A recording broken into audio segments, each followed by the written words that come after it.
యేసు నామమున ప్రార్థించి వేడుకొంచున్న మా పరమ తండ్రి, ఆమేన్. హల్లెలూయా. మంచిది. ఈ పేతురు రాసినటువంటి పత్రికలో 4:16 మనం చదివితే అక్కడ రాయబడిన మాట, ఎవడైనను క్రైస్తవుడైనందుకు బాధ అనుభవించిన ఎడల అతడు సిగ్గుపడక ఆ పేరును బట్టి దేవుణ్ణి మహిమపరచాలి. చక్కటి మాట మనం చదువుకున్నాం. మనం క్రైస్తవులు కాబట్టి ఒకవేళ బాధను అనుభవించినట్లయితే కనుక మనం సిగ్గుపడకూడదని వాక్యం చెప్తుంది. సిగ్గుపడక ఆ పేరును బట్టి మనం ఎలా ఉండాలంటే దేవుణ్ణి మహిమపరచాలి. మన పేరేంటి? బయట ప్రజలన్నీ చెప్తున్న మాట ఏంటంటే క్రైస్తవులు అంటే క్రీస్తు వారు. ఆ కాలంలో యేసు ప్రభువారి మీద నేరం మోపి ఆయన చంపేస్తే ఇంకా ఎవరు ఉండరు కదా అని అనుకున్నారు. కానీ యేసు ప్రభువారు పట్టుకున్నారు, సిలువ వేశారు, బంధించారు, ఆయన చంపారు. అయితే యేసు ప్రభువునందు విశ్వాసం ఉంచినటువంటి వారందరూ కూడా క్రీస్తువులే మారిపోయారు. మొట్టమొదటి అంత్యోకయలో యూదులు క్రైస్తవులుగా నామకరణాన్ని పొందారు. వాళ్ళు ఆ రోజుల్లో వీళ్ళు క్రైస్తవులు అని చెప్పుకున్నారు యూదుల్ని. ఎందుకంటే క్రీస్తువైతే చంపేము, కానీ క్రీస్తు యొక్క వాక్యాలు, క్రీస్తు యొక్క ప్రేమ, క్రీస్తు యొక్క గుణగణాలు, క్రీస్తు ఏ రీతిగా అయితే ఈ లోకంలో జీవించాడో అదే రీతిగా వీరు కూడా క్రీస్తుని వెంబడిస్తున్నారు, క్రీస్తు వలెనే జీవిస్తున్నారని చెప్పి వారికి క్రైస్తవులని పేరు పెట్టారు. నేటి కాలంలో, నేటి సమాజంలో మనం కూడా బ్రతుకుతున్నాం. ఒకప్పుడు లోకంలో పాపంలో జీవించినటువంటి మనలను ఆయన తన ఆశ్చర్యకరమైనటువంటి వెలుగులోకి మనల్ని పిలుచుకున్నాడు. మునుపు చీకటి వారు, మునుపు లోకానుసారంగా ప్రవర్తించినటువంటి వారు, అయితే క్రీస్తు ప్రేమను బట్టి మనందరూ కూడా పిలుచుకున్నాడు.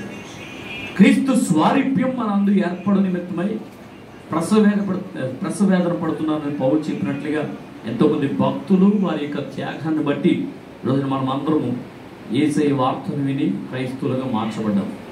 ఇక్కడ మనం చదువుకున్న మాటలో చక్కటి మాట ఉంది. 16-17 వచనాలు నేను చదివితే 1 పేతురు 4:16-17, ఎవడైనను క్రైస్తవుడైనందుకు బాధను అనుభవించిన ఎడల అతడు సిగ్గుపడద్దు.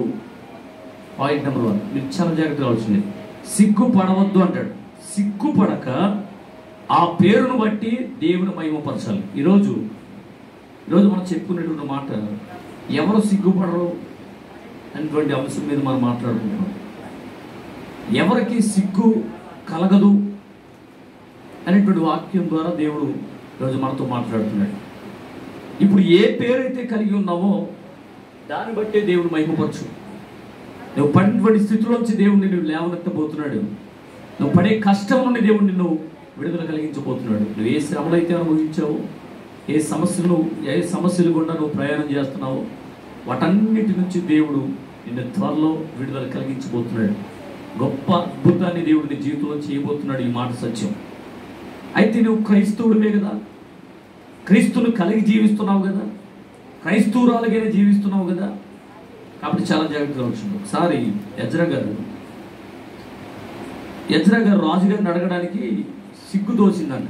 ఎందుకో చెప్పనా? 8వ అధ్యాయంలో మనం చదువుదు కనుక 22వ వచనంలో అంటాడు, మా దేవుని ఆశ్రయించి వారందరికీ ఆయన హస్తం తోడే ఉండును అని. వారికి, వారి పిల్లలకి, వారి ఆస్తికి శుభప్రయాణం కలిగిన నిమిత్తమై వారందరూ ఉపవాసం ఉండి దేవుని సభలో ప్రార్థన చేయడం ప్రారంభించారు. ఇప్పుడు ఎజ్రా గారు అతనితో ఉన్నటువంటి వారందరూ కూడా తిరిగి మరలా వారి స్వదేశానికి వెళ్ళాలనేటువంటి ఆలోచన వచ్చింది. అంతకుముందు రాజుగారి దగ్గర ఏం చెప్పాడో తెలుసా? మా దేవుణ్ణి ఆశ్రయించే వారందరికీ, రాజా మా దేవుని ఆశ్రయించే వారందరికీ ఆయన హస్తం తోడే ఉంటుంది, శత్రువులు మమ్మల్ని ఏం చేయలేరు, మా దేవుడు మాకు తోడుగా ఉన్నాడు, ఆయన హస్తం మాకు తోడుగా ఉందని చెప్పి రాజుగారి దగ్గర చెప్పాడు. ఇప్పుడు వీరి పితరులో ఉన్నటువంటి దేశానికి వెళ్ళాలనేటువంటి ఆలోచన కలిగినప్పుడు మరలా తిరిగి రాజుగారి దగ్గర సహాయం కోరడానికి వెళ్ళడానికి సిగ్గు దోసిందంట. ఎందుకు చెప్పనా? అంతకుముందు తొడగొట్టి మళ్ళీ చెప్పాడు, మా దేవుని ఆశ్రయించే వారందరికీ ఆయన హస్తం తోడే ఉందని. ఇప్పుడు రాజుగారి సహాయం కోరితే ఏమంటాడో అటువంటి ఆలోచన వచ్చి వీరు, వారి పిల్లలు, వారు కలిగిన సమస్తానికి కూడా దేవుడు తగిన భద్రత, తగిన రక్షణ, మంచి ప్రయాణం దేవుడు వారికి అనుగ్రహించాలని ఉపవాసం ఉండి హావా నది తీరు ముందు వాళ్ళు కన్నీళ్ళు కాచి దేవుని అడిగారు. అయితే ఇప్పుడు మనం దేనికి సిగ్గుపడన అవసరం లేదు, మనం దేవుని కలిగి ఉన్నాం. అందుకు దేవుని వాక్య గ్రంథంలో చక్కటి మాటలు మనం చదువుకోవాలి. ఈరోజు క్రైస్తవుడు అయినందుకు నువ్వు సిగ్గుపడన అవసరం లేదు. ఒకవేళ వ్యాధి ఆవరించి ఉన్నావేమో, ఒకవేళ శ్రమల గుండా ప్రయాణం చేస్తున్నావేమో, ఆర్థికపరమైనటువంటి ఇబ్బందులతో సతమతమవుతూ ఉన్నావేమో, లేక పనులు లేకపోతే ఏం చేయాలో తెలియనటువంటి స్థితిలో మానసికంగా కృంగిపోతున్నటువంటి స్థితిలో నువ్వు ఉన్నావేమో, నువ్వు క్రైస్తవుడు కదా, ఖచ్చితంగా దేవుడు నీ ఎదల ఆయన గొప్ప కృప చూపుతున్నాడు. అందుకు దేవుని వాక్య గ్రంథం మత్తయి సువార్త 5:11 జనులు నా నిమిత్తం మిమ్మల్ని నిందించి హింసించి అబద్ధంగా మీ మీద చెడ్డ మాటలు ఎలా పలికినప్పుడు మీరు ధన్యులు, ఉత్సహించి సంతోషించుడి, మీ ఫలం పరలోకంలో అధికమవుతుందంటాడు. నువ్వు క్రీస్తును కలిగి ఉన్నావు, దేనికి భయపడవలసిన పని లేదు. మంచిది. ఇప్పుడు మనం సిగ్గుపడకుండా ఉండాలి అంటే ఎలా ఉండాలి, ఏం చేయాలి? పరిశుద్ధ గ్రంథంలోంచి కీర్తన గ్రంథం 25:3 బైబిల్ గ్రంథాలు ఉన్నవారందరూ కూడా దయచేసి తెరిచి వాక్యం చదవాలని కోరుతున్నాం. నీ కొరకు కనిపెట్టుకున్న వారిలో ఎవడును సిగ్గునందడు. దేవునికి మహిమ కలుగును గాక. ఇప్పుడు ఎవరిని బట్టి కనిపెట్టుకోవాలి? హల్లెలూయా. ఈ రోజున ఎవరి కోసం ఎదురు చూస్తారంటే డాక్టర్ల కోసం, మందుల కోసం, ఏదో వ్యాక్సిన్ వస్తుందో, లేకపోతే ఇంకోటి ఏదో వస్తుందో, ఇంకోటి ఏదో వస్తుందో. ఇప్పుడు మనం ఎవరి కోసం కనిపెట్టుకోవాలి? దేవుని కొరకు కనిపెట్టుకోవాలి. దేవునికి ప్రార్థన చేయాలి. నా వేదంలో నేను వెలిగి తిని అని భక్తులు పాట పాడుకుంటున్నాడు. దేవుణ్ణి కనుగొనాలి, ఆయన చూడాలి. యెహోవా అనే వెదుకుడి, ఆయన సన్నిధిని వెదుకుడి. యెహోవా అనే వెదుకుడి, ఆయన బలమున వెదుకుడి, ఆయన సన్నిధి నిత్యము వెలుగుడు అని 105వ కీర్తనలో 2వ వచనంలో మనం చదివితే కనుక ఇక్కడ రాయబడింది. మనం ఎవరి కోసం కనిపెట్టుకోవాలి? ప్రతినిత్యం దేవుని కొరకు ఆయన చూడాలని, ఆయనతో మాట్లాడాలనేటువంటి విశ్వాసంతో ప్రతినిత్యం ప్రార్థన పూర్వకంగా దేవుని కనిపెట్టుకోవాలి. యెహోవాను కనిపెట్టుకున్న వాళ్ళు ఎవరినూ కూడా సిగ్గునందరు. మీరు సిగ్గుపడవలసిన పని లేకుండా దేవుడు అద్భుతంగా దేవుడు మిమ్మల్ని లేవనెత్తుతాడు, విడిపిస్తాడు, ఆరోగ్యవంతులుగా దేవుడు మారుస్తాడు. దేవునికి మహిమ కలుగును గాక. రెండవదిగా పరిశుద్ధ గ్రంథంలోంచి 37వ కీర్తన 18-19 మనం చదువుదాం. నిర్దోషుల చర్యలను యెహోవా గుర్తించుచున్నాడు, వారి స్వాస్థ్యము సదాకాలము నిలుచును.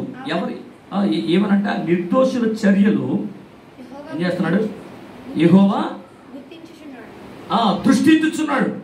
ఇప్పుడు నిర్దోషులుగా నీవు ఉన్నట్లయితే గనుక, నిర్దోషులుగా నీవు ఉన్నట్లయితే కనుక దేవుడు ఖచ్చితంగా నేను దృష్టిస్తాడు. చాలా జాగ్రత్తగా ఆలోచించాలి. నెక్స్ట్, వారి స్వాస్థ్యము సదాకాలము నిలుచును. చాలా జాగ్రత్తగా ఆలోచించాలి. వారి స్వాస్థ్యము సదాకాలం నిలిచేది. కాబట్టి ఈ రోజున చాలా మంది కష్టపడినటువంటి వాళ్ళు, కష్టపడుకున్నటువంటి కష్టార్జితం అంతా కూడా తరిగిపోతూ ఉంది. ఈ రోజున లాక్డౌన్ ఉండడం వల్ల ఎన్నో కంపెనీలు మూతపడిపోయాయి, ఎన్నో ఫ్యాక్టరీలు మూతలు పడిపోయాయి. చక్కగా పనులు చేసుకున్నటువంటి వాళ్ళకి ఈ రోజున పని లేదు. ఉద్యోగాలు చేసేవారికి ఉద్యోగాలు ఉద్యోగాలు లేకుండా వాళ్ళ ఇంటికి పరిమితం అయిపోయారు. చాలామంది ఉద్యోగస్తులు నిరుద్యోగులుగా ఈరోజు ఇంటి దగ్గరే ఉండిపోగలుగుతున్నారు. కానీ చాలా ఇబ్బందులు వాళ్ళు పడుతున్నారు. అయితే దేవుని వాక్యం చెప్తుంది తెలుసా? సదాకాలం నీ స్వాస్థ్యము నిలుచును అంటాడు. నెక్స్ట్ తర్వాత, ఆపత్కాలమందు వారు సిగ్గునందరు. ఇది ఆపత్కాలం, కష్టక్లిష్ట పరిస్థితుల సమయంలో మనం జీవిస్తూ ఉన్నాం. కాబట్టి ఈ సమయంలో నువ్వు సిగ్గుపడకుండా చేస్తానని ప్రభు చెప్తున్నాడు. అయితే నువ్వు నిర్దోషువుగా కనబడాలి దేవుని దృష్టిలో. నీలో దోషం లేకుండా ఉండాలి, నీలో పాపం లేకుండా ఉండాలి. దేవుని వాక్యం చెప్తుంది. కాబట్టి చాలా జాగ్రత్తగా మనం ఆలోచన చేయాలి. ఈరోజు చాలామంది మనం మామూలుగా చూసినట్లయితే కనుక లోకంలో చాలామంది వారు దోషం చేయకపోయినా నిర్దోషులుగా ఉన్నా వాళ్ళు దూషింపబడుతూ దోషులుగా నిలబడేటువంటి వాళ్ళని లోకంలో కుక్కలుగా చూస్తూ ఉన్నాం. హల్లెలూయా. కానీ నీ హృదయాన్ని పరిశీలించే దేవుడు, నువ్వు ఎక్కడ దేవుడికి వ్యతిరేకంగా తిరుగుతున్నావో లేకపోతే దేవునికి అనుకూలంగా నడుస్తున్నావో దేవుడికి తెలుసు. నిర్దోషమైనటువంటి చేతులు ఎత్తి దేవునికి ప్రార్థన చేస్తే ఖచ్చితంగా దేవుడు నిన్ను కరుణిస్తాడు. ఈ మాట సత్యం.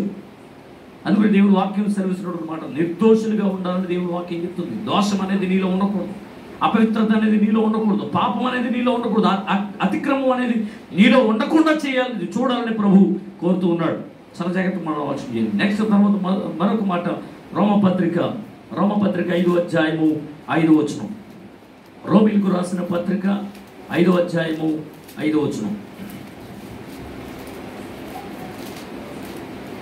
చదువుదాం.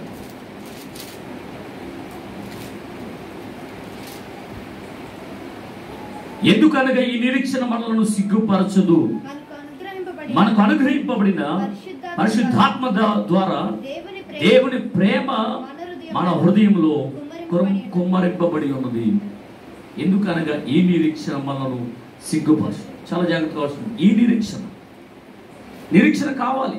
ఖచ్చితంగా దేవుడు ఈ కరోనా వ్యాధి నుండి దేవుడు మనందరినీ విడిపించబోతున్నాడు. అద్భుతం జరిగించి దేవుడు బలపరచబోతున్నాడు. ఈ వ్యాధిని రాకుండా దేవుడు కాపాడబోతున్నాడు. మళ్ళా తిరిగి దేవుడి మందిరానికి వెళ్ళి దేవుడిని ఆరాధించేటువంటి దేవుడు గొప్ప అవకాశాన్ని దేవుడు కలిగించబోతున్నాడు. నాకున్నటువంటి కష్టాల నుండి నన్ను విడిపించబోతున్నాడు. ఏముండాలి? నిరీక్షణ లేని ఇతరుల వల్ల మీరు దుఃఖపడద్దు. నిరీక్షణ లేనిప్పుడు వాళ్ళు ఎంతో మంది లోకంలో నశించిపోతున్నారు. కానీ నువ్వు క్రీస్తుని నమ్మావు కదా, నీలో ఉండవలసిందే నిరీక్షణ.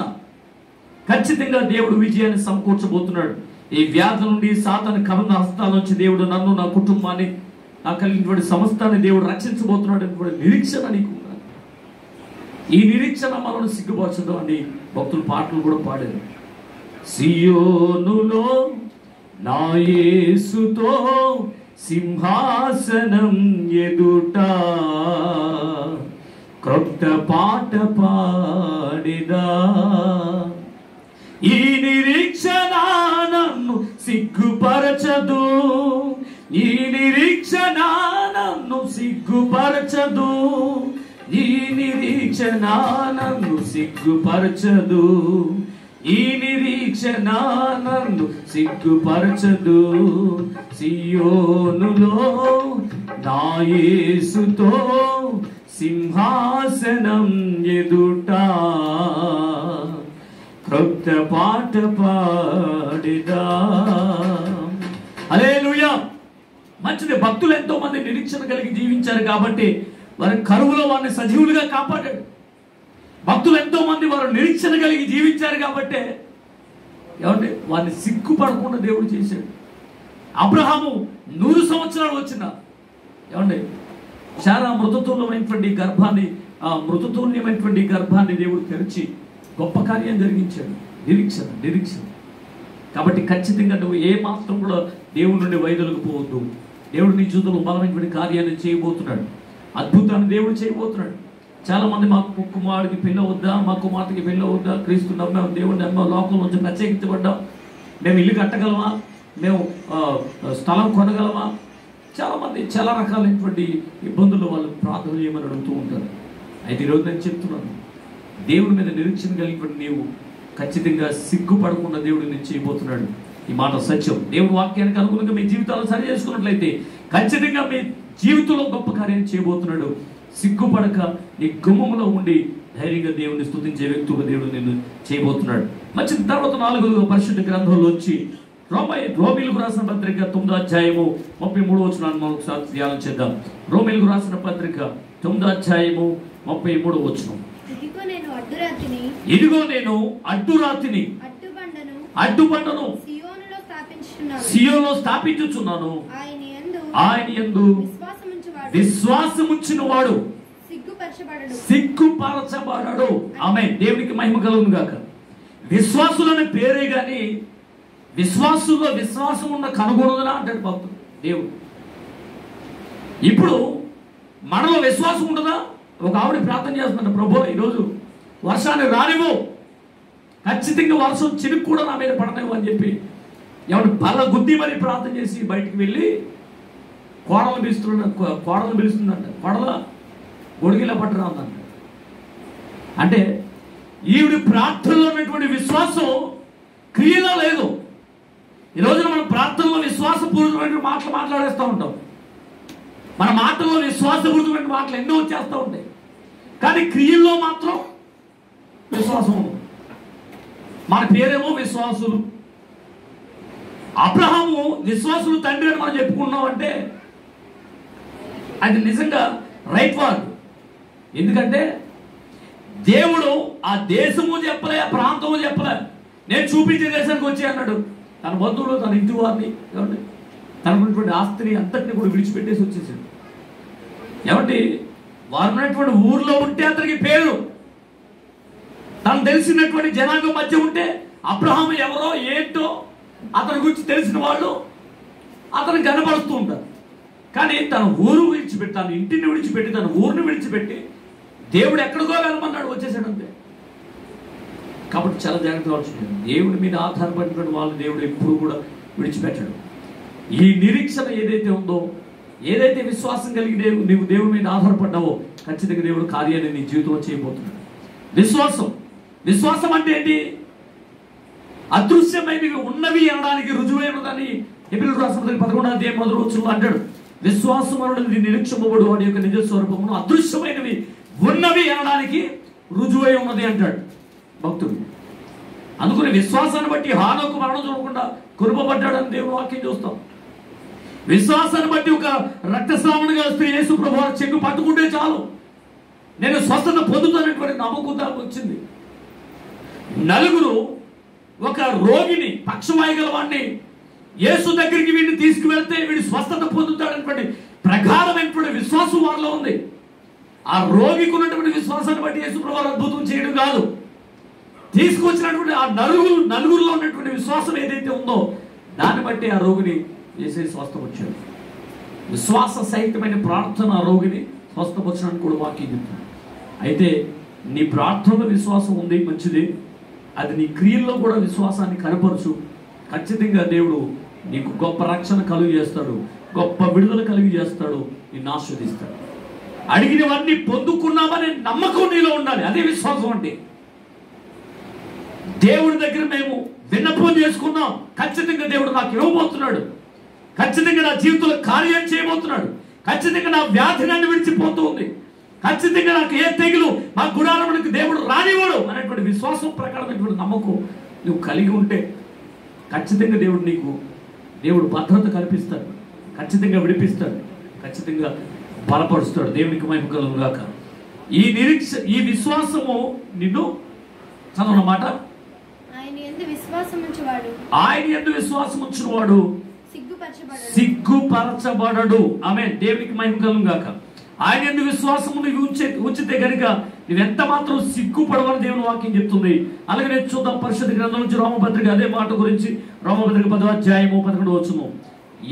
ఏమనగా ఆయన యందు విశ్వాసం ఉంచువాడు ఎవడును సిగ్గుపడడని లేఖనం చెప్తుంది. ఇక్కడ కూడా భక్తులు చెప్పారు, యూదుడని గ్రీసు దేశస్థుడని భేదం లేదు, ఒక్క ప్రభు అందరికి ప్రభు ఏంటి తనకి ప్రార్థన చేయవరన్నాడులా కృప చూపడానికి ఐశ్వర్యవంతుడు. ఆమేన్. దేవునికి మహిమ కలుగును. విశ్వాసం అంటే నమ్మకం, ప్రగాఢంగా నమ్మడమే విశ్వాసం. కాబట్టి విశ్వాసంలో పలు రకాలు ఉన్నాయి. ఒకరులేమో మందు మీద విశ్వాసం పెట్టుకుంటారు, ట్యాబ్లెట్ మీద. ఈ ట్యాబ్లెట్ వేసుకుంటే నేను బాగైపోతాను. ఏమంటే ఒక వ్యక్తి ఒక్కొక్క డాక్టర్ మీద విశ్వాసం పెట్టుకుంటారు, ఆ డాక్టర్ వచ్చేటప్పటికి వ్యాధి తగ్గిపోద్ది. ఏమంటే ఒక్కొక్క వ్యక్తి ట్యాబ్లెట్ మీద, ఒక్కొక్క వ్యక్తి డాక్టర్ల మీద, ఒక్కొక్కరేమో పలానా విషయాల మీద విశ్వాసం. కొంతమంది రాళ్ళ మీద, కొంతమంది చెరువుల మీద, పుట్టల మీద, గట్ల మీద. ఎవరి నమ్మకాలు వాళ్ళే. కానీ ప్రభు అయిన యేసునందు విశ్వాసం ఉంచాలి, ప్రభు అయిన యేసునందే విశ్వాసం ఉంచాలి. అప్పుడే దేవుడు మనల్ని సిగ్గుపడకుండా ధైర్యంగా ఉండేటట్లు దేవుడు చేస్తాడని వాక్యం చెప్తుంది. కాబట్టి నువ్వు సిగ్గుపడకుండా ఉండాలి అని అంటే ఏమంటే నీ పరిస్థితుల్లో, నీ కష్టాల్లో, నీ శ్రమల్లో, నీ వ్యాధుల్లో సిగ్గుపడకుండా దేవుడు నిన్ను నిలబెట్టాలి, స్థిరపరచాలి అని అంటే నువ్వు చేయవలసింది ఏంటో తెలుసా? మొట్టమొదటిగా యెహోవా కొరకు కనిపెట్టుకోవాలి. ఆమె దేవునికి స్తోత్రం. యెహోవా కొరకు ఎదురు చూసేవారు నూతన బలం దేవుని కోసం కనిపెట్టండి. ఆయన చూడాలి, ఆయనతో మాట్లాడాలి అనేటువంటి విశ్వాసంతో ఆయన కనిపెట్టుకోండి. నెక్స్ట్ రెండవదిగా నిర్దోషులుగా ఉండాలి. అంటే నిర్దోషమైన చేతులు ఎత్తి దేవునికి ప్రార్థన చేసే విధంగా నువ్వు ఉండాలి. అంటే మనం ఒకవేళ పాపం అయితే కనుక మన పాపాలు దేవుని సన్నిధిలో ఒప్పుకోవాలి. యోహాను పత్రిక 1:9 మన పాపము మనం ఒప్పుకునేలా ఆయన నమ్మదగిన వాడు నీతిమంతుడు కనుక మన పాపములు క్షమించి సమస్త దుర్నీతులను మన పవిత్రులుగా చేయనని దేవుడు వాక్యించాలని విపులంగా చెప్తుంది. అయితే నిర్దోషులుగా ఉండాలి. మూడవదిగా నిరీక్షణ కలిగి జీవించాలి. నిరీక్షణ. కాబట్టి ఎవరైనా వెంటనే బాగైపోవాలి అనుకుంటారు. వెంటనే చెయ్యలు ఆడించిన వెంటనే టక్ మన బాగైపోతే నేను అయ్యి బాబోయ్ దేవుడు ఎంత గొప్పవాడు అని చెప్తారు. దేవుడికి స్తోత్రం. ఇప్పుడు అలా వెంటనే దేవుడు బాగు చేసేస్తే వీళ్ళు వెంటనే మళ్ళా లోకంలోకి వెళ్ళిపోతారు. 7 సార్లు మునిగాడంట. ఎవరో 7 సార్లు మునిగాడు నయమాన్. ఒక మాట మాత్రం సెలవిస్తే చాలు కదా బాగోను. వాళ్ళు ఉంది గర్వం, అసూయ, ద్వేషం, కలహం, మత్సరం, మేముతో రకరకాల గుణాలు వాళ్ళు ఉన్నాయి. రోజుకో రకంగా మారిపోయేటువంటి గుణాలు అతనిలో ఉన్నాయి.